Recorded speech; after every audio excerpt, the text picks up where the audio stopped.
We were sitting at a private beachside table, waves lapping the shore like a lullaby meant to distract me from the disaster unraveling in real time. I had planned the whole trip, rented the same villa we stayed at on our honeymoon, brought her favorite wine, even got a goddamn engraved bracelet that read forever, no matter what. Yeah, ironic. The sunset hit her just right. Her name is Alyssa, and to the outside world, she's the woman men fantasize about. Long legs, that smug smirk, a voice smooth like melted caramel. But inside, cold, calculated. And right now, holding a champagne flute with all the grace of a queen who just burned down her castle. Her cousin Maddie was with us. Don't ask why I agreed. Giggling over some influencer's meltdown on TikTok, sipping rose like we weren't celebrating a milestone. 10 years.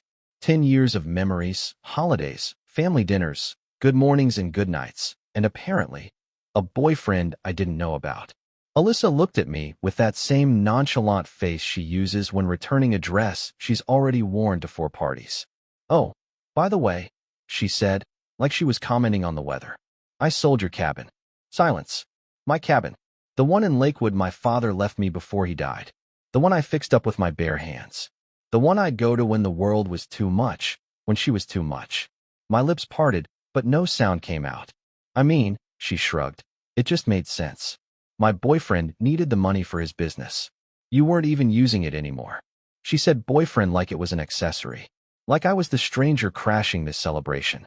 Maddie laughed. That same high-pitched cackle she used in college when she'd spike her ex's drinks and film him stumbling for likes. "He'll get over it," she said, brushing invisible lint off her designer blouse. My heart didn't pound. It clenched. I smiled. That weird, ice-cold smile that doesn't come from joy. It comes from that flick of a switch moment when something inside you breaks and rearranges itself permanently. "That's funny," I said, slowly putting down my glass. "Because I just sold something too." Alyssa's fork froze halfway to her mouth. Maddie blinked. That silence, that thick, unbearable shift in energy, it stretched between us like a piano wire. And I plucked it clean. "I sold the company. The one your boyfriend was borrowing resources from. To a firm overseas. It's gone. You'll get the paperwork next week." The blood drained from her face like a faucet had opened. "You're bluffing," she said. I pulled out my phone. Swiped once. Showed her the email. $4.8 million. Closed. Effective immediately. Maddie gasped like a Kardashian at the wrong kind of scandal. Alyssa reached for her glass and missed. I stood up. "Oh, and while we're being honest tonight, your boyfriend? Tyler?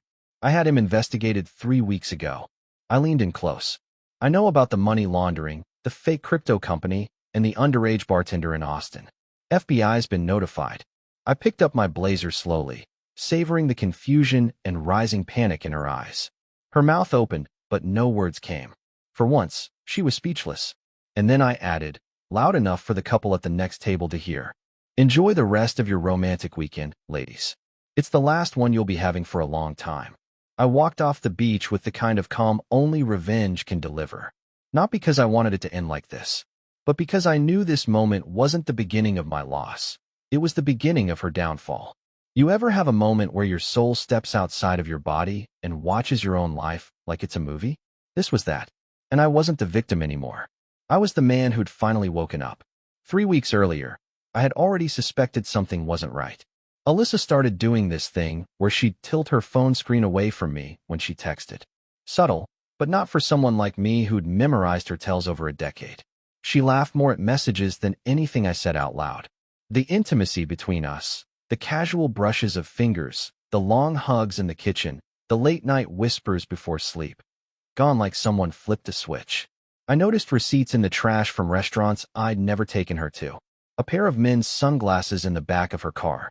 Once, when I came home early from work, I saw her at the kitchen table, smiling at her laptop like it was telling her sweet secrets. She slammed it shut like it burned her the moment she saw me. Said she was just watching a podcast. Right. It wasn't one thing. It was a dozen tiny things, all adding up like bricks forming a wall between us. But the real blow came when I checked our joint bank account. That cabin, my retreat, my escape, had been transferred. Not listed for sale, not appraised, not negotiated. Sold. Quietly. Discreetly. The funds routed through a shell account. And the name on that account? Tyler Graham. That's when I hired Danny, my old friend from college, now a private investigator with a grudge against cheaters after his own wife slept with his brother. He had a knack for this kind of thing. Within days, I had phone logs, texts, photos. I saw her on video stepping out of a hotel with him, her hand casually on his lower back like it belonged there. I watched her kiss him in a parking lot like no one was watching, but someone was. Me. They'd been together for 6 months. 6. While I was planning anniversary trips, she was moaning fake promises into another man's neck. The night I confronted her, I didn't scream. I didn't cry. I just waited. Waited for her to show up late again. She said she was at Maddie's, helping her with a breakup. She came home wearing heels I hadn't seen before, lips too red, perfume too sweet, trying too hard to look casual. I was sitting in the dark. She jumped when she saw me. Jesus, Nathan, what the hell are you doing? Why are you in the dark? Thinking, I said. She reached for the light switch, but I stopped her with a simple question. Where were you, Alyssa? Her eyes shifted for a second. I told you, Maddie's. Try again. A beat. Then another. She scoffed. Are you seriously doing this again? Don't you trust me? No. She rolled her eyes. God, you're so paranoid. This is why we're falling apart.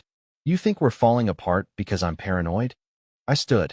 Or because you're screwing your boyfriend in hotel rooms while telling me you're consoling your heartbroken cousin. The color drained from her face. She opened her mouth, but nothing came. Then, defiance. You went through my phone? Hired someone? That's insane, Nathan. You're insane. Maybe if you'd spent more time being a husband instead of playing detective. I slammed the folder onto the table. Dozens of photos spilled out like accusations. Her in Tyler's car.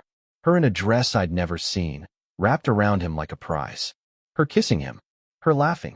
Her holding his hand in a cafe 20 miles from our house. Silence. I loved you, I said, voice trembling now. IF** King loved you. She didn't even flinch. Just leaned against the counter and crossed her arms like a bratty teenager caught sneaking out. Yeah? Well, love doesn't pay for Tyler's dreams. He's building something real. Something that matters. I stared at her, speechless. I sold the cabin because it was just sitting there. You don't even go anymore. My dad built that with his own hands, I said. I fixed it when he died. That place meant something. She shrugged. Well, it meant money to us. You'll get over it. Those words. You'll get over it. That's when I knew she wasn't just cheating. She was never on my team to begin with. The following morning, she was gone. No note. No message. Not even a slammed door. Just empty drawers, half the clothes missing, and her favorite perfume still lingering in the hallway like some sick joke. I sat on the edge of the bed for hours. Not thinking. Not crying. Just existing in a state of slow, quiet collapse. You know that feeling when your body's there, but your mind is floating 3 feet above your head, watching everything like a ghost? That was me. The betrayal hadn't just been physical. It was emotional treason. She didn't just cheat on me. She stole from me. Lied to my face. Sold my blood and bones to fund another man's dream. I stared at the bracelet I gave her on our anniversary. Forever, no matter what. What AF** King joke. By noon, Maddie was blowing up my phone. She had the nerve to call me immature. Said I was ruining Alyssa's peace and making everything about me. Apparently, Alyssa told her I'd been controlling, unavailable, emotionally abusive. I laughed so hard I nearly choked. Me? The guy who brought her coffee every morning, who never once checked her phone, who paid for her yoga retreats, her designer clothes, her random girls' trips with 0 questions? I blocked Maddie's number. Around 2 p.m., Danny called. You might want to sit down for this, he said. I'm already on the floor. He sighed. Tyler's not just some broke loser with a startup. He's married. Silence. Lives in Austin. Wife's name is Jenna. 2 kids. Alyssa's not the only one being lied to. I nearly dropped the phone. So what? She's the side chick. Looks like it. But she doesn't know. Yet. I thanked him and hung up. And then, I laughed. A real laugh. The kind that comes from deep in the chest when the pain turns so ridiculous it starts to rot. She betrayed me for a man who was also betraying her. Poetic justice if I've ever seen it. But I wasn't done. I drove to the cabin. Or what used to be mine. I needed to see it one last time, before the legal paperwork kicked in. The air up there was cold, sharp. Trees whispering like they'd seen too much. I walked through the front door and stood in the silence of that creaky old house. Every board I'd hammered. Every window I cleaned. Every memory gone. Traded like a pawn ticket. I left a note on the kitchen counter. You'll get over it, right? On my way back, I stopped at the law office. The divorce papers were ready. I didn't even flinch when I signed them. Didn't hesitate. The only thing I felt was a burning, bitter satisfaction. She'd left with nothing but her delusions and a crumbling fantasy built on someone else's lies. That night, she called me. Blocked number. But her voice? Unmistakable. You didn't have to humiliate me like that, she hissed. You sold my father's legacy for a man who doesn't even want you. You're just bitter. No, I'm free. She hung up. I stared at my reflection in the window. Same face. Same scars. But different eyes. Hardened. Sharper. Wiser. I wasn't the man who planned anniversary trips anymore. I was the man who survived Alyssa. 3 days passed without a word from her. I figured she was busy playing house with Tyler, pretending she'd upgraded her life. Letting herself believe that burning everything down was worth whatever false paradise she'd crawled into. Then Jenna called. Tyler's wife.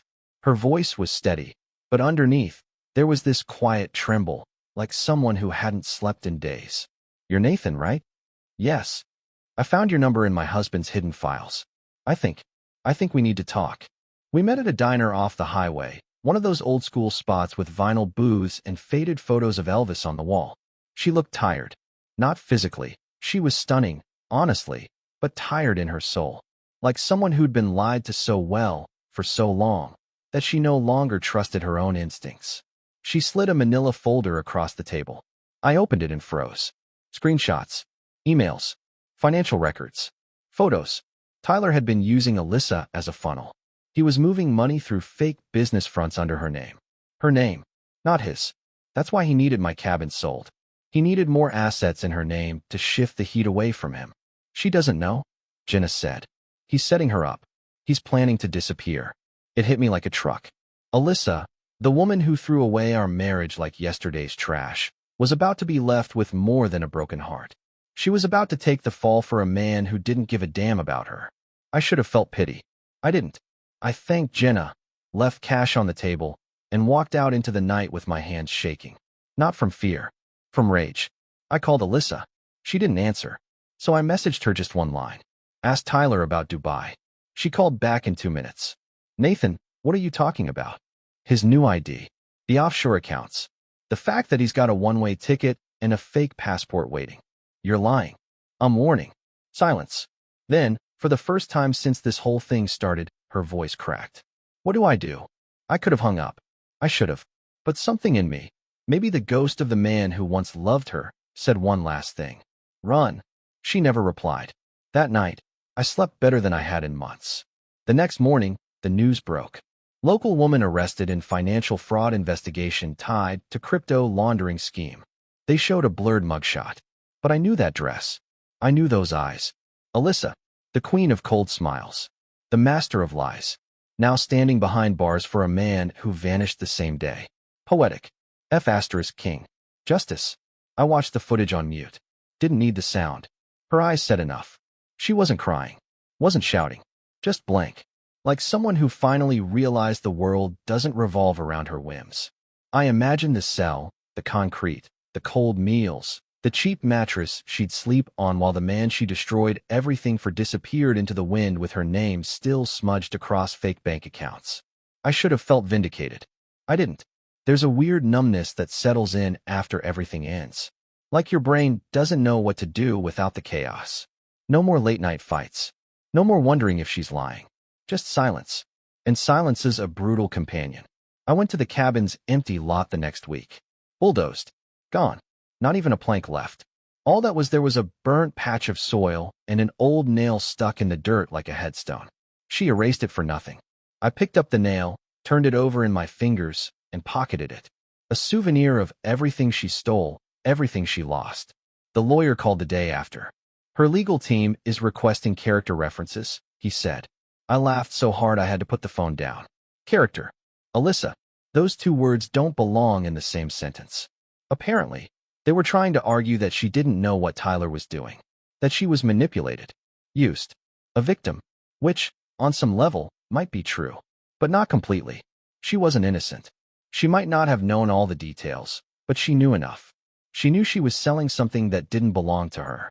She knew she was lying, hiding, covering. She just never expected the fire to reach her. I didn't give the reference. What could I say? She was my wife. She cheated, lied, sold my past, killed our future. I wouldn't trust her with my car keys, let alone the law. Let her own decisions speak for her now. A few days later, Maddie showed up. At my door. Red eyes. Makeup streaked. She looked like she'd aged 10 years in a week. I didn't know it was that serious, she said, barely above a whisper. I stared at her like she was a roach crawling across clean tile. You laughed when she said she sold my cabin. I thought it was just, she hesitated, a joke. Tyler seemed so charming. We didn't know. You didn't care, I interrupted. You never cared. You both treated me like a background character in your little drama. I'm sorry. You're not. You're just scared. She flinched. I closed the door. That night, I took out the bracelet again. Forever, no matter what. I held it over the fire pit in my backyard, stared at it for a full minute, then dropped it in. Watched the flames curl around it, melting metal into nothing. There was no forever. There was only now. And now, I was free. A few weeks passed. The calls stopped. The noise faded. Life, somehow, resumed. The house was quiet now, too quiet at first. I used to hate the silence. Alyssa always filled it with something. Music, her voice, the fake laughs on the phone with her friends. But now, the quiet felt clean. Honest. No more pretending. No more wondering who she was texting or where she was going when she said, "Don't wait up." I started waking up early. Making real coffee instead of the overpriced crap she made me buy. I'd sit on the porch, robe on, mug in hand, just watching the sun rise. Some mornings, I'd replay everything in my head like a broken tape. The betrayal, her smug face, the way she said, "You'll get over it." It still hit like a punch, but the sting was duller now. Danny called one morning, just after dawn. "She's taking a plea," he said. "Avoiding trial. Minimum sentence, probably 18 months if her lawyers don't screw it up." "Good," I said. "Thought you'd want to know." "I do." He paused. "You good?" "I'm better than I've been in a long time." And I meant it. It wasn't that the pain disappeared. It's that it finally made sense. Alyssa was never the woman I thought she was. The signs had been there for years. The casual cruelty, the gaslighting, the way she always played victim when she got caught in a lie. I just didn't want to see it. I was in love with a version of her that never existed. One afternoon, while cleaning the garage, I found an old box labeled N+A, honeymoon. Photos, souvenirs, little notes we'd written each other. I sat on the floor and went through them all. I didn't cry. I didn't rage. I just felt detached, like watching strangers' lives unfold through a peephole. At the bottom of the box was a postcard I'd never seen. Addressed to me, never sent. Her handwriting. If you're reading this, maybe I messed up. Or maybe you did. But I hope we both remember who we were at the beginning. I laughed. A dry, bitter laugh. She remembered the beginning because it was the only part that ever mattered to her. The part where everything was perfect, easy, fresh. She bailed the moment it required work. Loyalty. Respect. And now she was sitting in a jumpsuit, probably thinking of ways to blame everyone but herself. I burned the box that night. Watched our fake love story turn to smoke. A week later, I went back to the diner where I met Jenna. She wasn't there, but the waitress remembered me. "You look lighter," she said while refilling my coffee. Maybe I finally dropped something I shouldn't have been carrying. She smiled. "Good for you." I smiled back. Because for the first time in years, I actually meant it. Spring rolled in without warning. The grass got greener, the mornings warmer, and for once, I wasn't counting the days to anything. No anniversary plans to fake smile through. No pretending I was okay just to keep the peace. I wasn't numb anymore. I wasn't angry either. I was just awake. One night I got a message. From a number I didn't recognize. "He's gone. He left me nothing. Just wanted you to know." No name. But I didn't need one. The tone was hers, stripped of confidence. All her venom boiled down into desperation. I stared at the screen for a long minute. My thumb hovered over the keyboard. Then I turned off the phone. Let her sit in the ashes she created. The next morning, Jenna called. She'd moved out of Austin, taken the kids, started over near her sister in Colorado. She said she felt like she could finally breathe. "You ever think we were all just extras in Tyler and Alyssa's self-absorbed movie?" she asked. "Yeah, but now we're offset." We talked for an hour. Not about them, about life. About what comes after surviving something like that. I told her about the cabin, the note I left, the bracelet in the fire. She laughed when I said I started baking again. You? Baking? Don't judge, I said. Turns out kneading dough is better than therapy. A few days later, she sent a package. Inside was a handwritten note. A fresh start deserves good tools. And wrapped in paper, a brand new set of measuring spoons. That night, I made cinnamon rolls from scratch. Ate two, burned one, and left the last on the windowsill like some kind of dumb fairy tale. But it felt good. Honest. Alyssa once said I was boring, that I lacked ambition, that I didn't make her feel alive. What she didn't realize was that real peace isn't loud. It's not flashy. It's not champagne on rooftops with men who lie for a living. It's quiet mornings. Knowing who you are. Living without pretending. Weeks turned into months. Her trial made the news again. Tyler was never found. Some say he's in Belize. Others think he faked his death. I don't care. I don't follow the updates anymore. I live. One night, I walked into the same beachside restaurant where she betrayed me, alone this time. Sat at the same table. Ordered the same wine. The waiter gave me a strange look. Waiting for someone, he asked. No, I said. Not this time. And I raised a glass to no one. But I smiled like I was surrounded by 1,000 ghosts finally fading away. A few days ago, I got the official letter. Alyssa Martin has been released from custody after serving a reduced sentence. No apology. No message. Just a fact printed on government paper, as cold and sterile as she always was at the end. I folded it up and tucked it into the back of a drawer. Not because I needed it, but because it felt like the last page of a chapter I'd already closed. She's out there now, somewhere. Probably still chasing the next high, the next easy dollar, the next man foolish enough to believe her curated smile. But she'll never get another second of my life. Not a text, not a glance, not a thought I don't choose to give her. I'm not angry anymore. I'm grateful. She burned everything to the ground, and that's what finally set me free. Last weekend, I drove upstate. Not to the old cabin. That's long gone. But there's a new place now, smaller, quieter mine. I built a fire, watched the smoke drift into the trees. And for the first time in years, I didn't look back. I met someone recently. Nothing serious yet. Just long walks and slow laughs and no lies. Her name's Emily. She doesn't ask what happened. She lets me tell it in my own time. Or not at all. And when she smiles, it doesn't feel like a trap. It feels like sunlight after a long storm. You learn things when your heart gets broken in a way you don't come back from. You learn that love without respect is poison. That loyalty is worth more than excitement. That silence is better than words soaked in lies. And if you're lucky, you learn how to stand up from the wreckage, dust yourself off, and walk away not bitter, but better. So here's what I'll say to any man who finds himself where I once was. Trust your gut. Never apologize for asking questions. If someone makes you feel small, they are not your person. And when the truth comes, because it always does, meet it head on. Let it break you. Then rebuild. I'm not the same man she married. I'm something she'll never understand. Whole. Honest. Finally free.